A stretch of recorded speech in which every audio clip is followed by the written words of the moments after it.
Assalamualaikum warahmatullahi wabarakatuh. Keputusan Bahsul Masail Pondok Pesantren Darul Ulum Al-Fatah Temboro Karas Magetan. Tanggal 11 Oktober 2021 Masehi. Soal yang pertama, zakat tanah kafling. Ada cerita Pak Ali membeli tanah dengan luas 1/2 hektar untuk dijual secara kaflingan. Karena harganya mahal, tanah itu belum ada yang membelinya sampai 3 tahun. Pertanyaan yang pertama, wajibkah Pak Ali mengeluarkan zakat dari tanah tersebut padahal belum ada yang membelinya? Pertanyaan kedua, berapa kali zakat yang harus Pak Ali keluarkan? Pertanyaan ketiga, kapankah perhitungan haulnya dimulai? Pertanyaan keempat, dari manakah ukuran zakatnya 2,5% diambil? Apakah diambil dari harga saat dia membeli atau harga umumnya tanah tersebut atau harga jual yang dia tawarkan?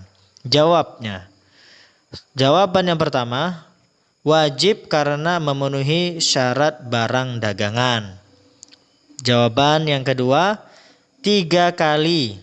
Wajib membayar zakat 3 kali. Karena zakat wajib dibayar 1 tahun 1 kali dengan hitungan tahun Hijriah. Adapun penghitungan barang dagangan apakah sudah sampai nisab atau belum, yang dianggap adalah penghitungan barang di akhir haul. Kemudian untuk pertanyaan yang ketiga, hukumnya tafsil. Jika alat pembayarannya tidak ditentukan, yaitu saman fidzimahnya, maka penghitungan haulnya dimulai sejak membeli tanahnya. Kemudian penafsiran yang kedua, jika alat pembayarannya ditentukan secara fisik, yaitu saman muayyan, harga yang ditentukan, maka penghitungan haulnya dimulai dari memiliki alat pembayaran tersebut. Adapun untuk jawaban keempat, diambil dari harga umum tanah di setiap akhir tahun. Rujukan kitab terdapat di dalam kitab Al-Madhab Imam Syafi'i jilid 2 halaman 43. Al-Fiqh Islami dalam jilid 3 halaman 228. Minhajut Tulab halaman 29.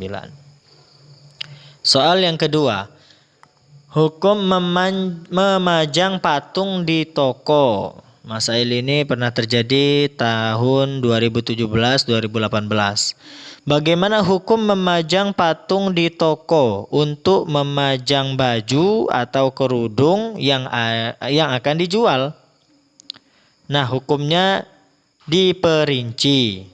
Apabila dengan bentuk yang jika di alam nyata bisa hidup, maka hukumnya haram. Yaitu kalau ada kepalanya atau cuman kepala saja, nggak ada badannya, maka itu boleh, ya. Apabila bentuknya di alam nyata itu bisa hidup, sempurna tubuhnya, semuanya, maka hukumnya haram. Yang kedua, jika setengah badan dan masih ada kepalanya, khilaf hukumnya. Jika setengah badan dan masih ada kepalanya, maka hukumnya khilaf atau kepala tok mungkin.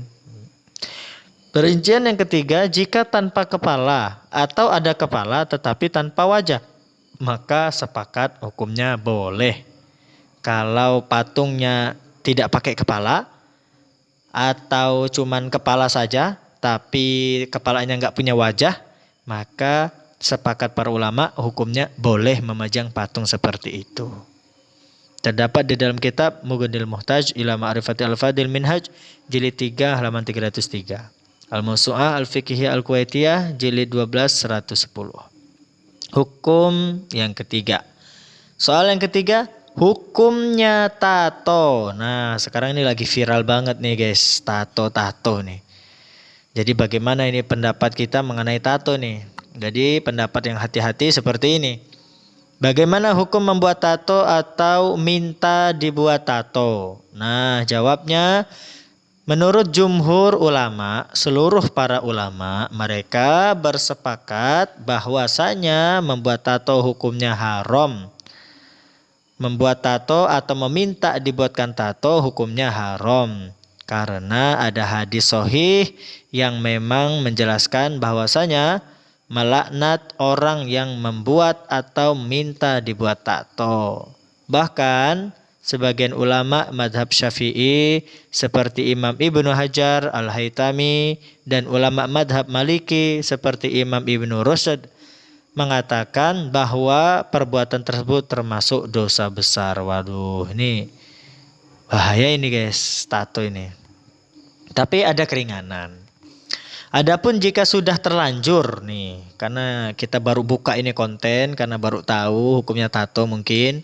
Nah, adapun kalau sudah terlanjur, maka hukumnya ia harus menghilangkannya. Dia harus menghilangkan tatonya. Kecuali jika dapat menimbulkan luka atau kerusakan, menyakiti tubuh, ya kan, sehingga menimbulkan luka. Nah, maka hukum menghilangkan tatonya tadi tidak wajib. Akan tetapi dia harus bertobat, nangis sama Allah. Takutnya nanti ibadahnya enggak diterima. Hadisnya jelas ini. Dalam Sahih Bukhari, jilid 7, halaman 166. Haddatsani Muhammadun haddatsana Abdah an Ubaidillah an Nafi' an Ibnu Umar radhiyallahu anhuma qol la'anan Nabi sallallahu alaihi wasallam Rasulullah sallallahu alaihi wasallam telah melaknat al-wasilah al-mustausilah wal washimah wal mustaushimah. Nah, wal washimah wal mustaushimah. Tidak boleh mentato atau diminta bikinkan tato. Syarah Nawawi ala Muslim 14/106. Begitu juga dalam mazhab Imam Syafi'i jilid 3 102. Nah, adapun rujukan-rujukannya sudah lengkap semua, tinggal kita baca sendiri. Mudah-mudahan kita tambah baik agamanya, tambah meningkat agamanya, sehingga nanti ketika bertemu dengan Allah, amalan kita diterima semua. Amin ya robbal alamin. Adapun yang belum tekan tombol subscribe-nya, maka kita tekan tombol subscribe-nya bersama, dan jangan lupa share video ini supaya teman-teman kita juga bisa mendapatkan manfaatnya. Oke, mungkin demikian saja. Wabillahi taufiq wal hidayah. Wassalamualaikum warahmatullahi wabarakatuh. Salam dari Sanbor, Santri Temboro. Oke.